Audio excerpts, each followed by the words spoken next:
समुद्र तल से 16,500 फीट की ऊंचाई पर बर्फ से ढकी एक ऐसी झील है जहां पानी नहीं बल्कि 100 लोगों की हड्डियां तैरती हैं। कहा जाता है यहां रात को किसी अनदेखी भीड़ के कदमों की आवाजें गूंजती हैं और हवा में ऐसे चीखें उभरती हैं जिन्हें सुनकर पहाड़ भी कांप जाए।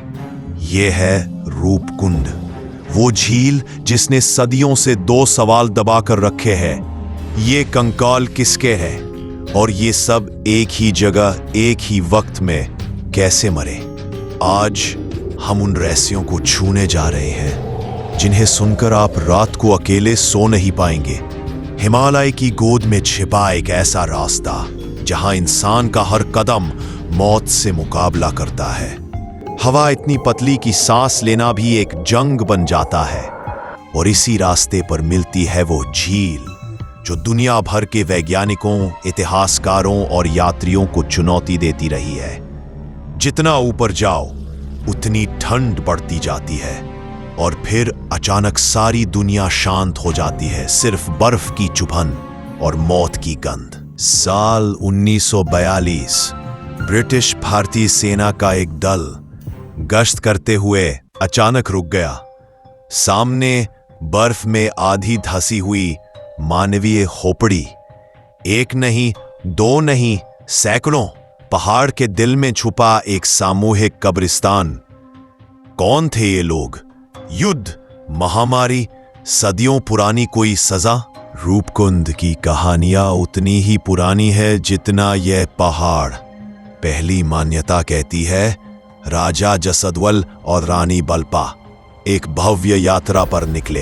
कहते हैं राजा ने पहाड़ की पवित्रता तोड़ दी और देवताओं ने उन्हें आकाश से गिरे हिमकणों से मार दिया। उनके सैनिकों, सेवकों और कलाकारों के शव यहीं इसी झील में जम गए।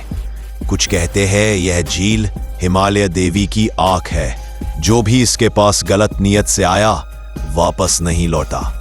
और एक कहानी कहती है यह एक खोई हुई सेना की अंतिम मंजिल है जो दिशा भटककर हमेशा के लिए बर्फ में सो गई। साल 2004 वैज्ञानिकों ने पहली बार इन कंकालों का डीएनए टेस्ट किया और नतीजे पूरी दुनिया को हिला देने वाले थे। पता चला ये सब एक ही समय के नहीं थे।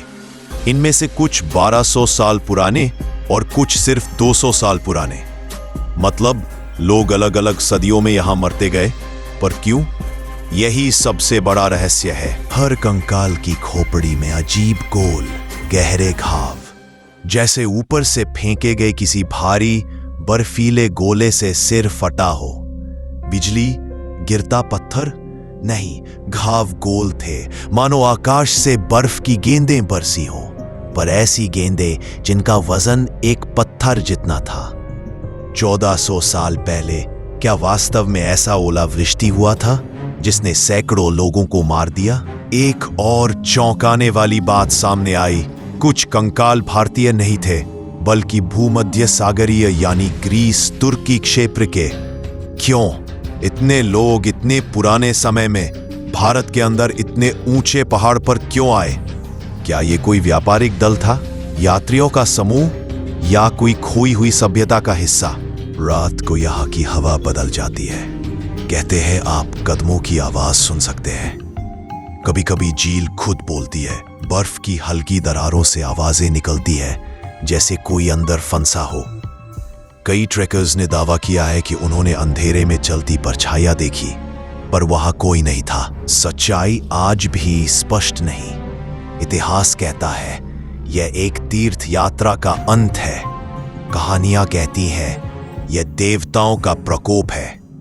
विज्ञान कहता है यह मौसम का क्रूर खेल है।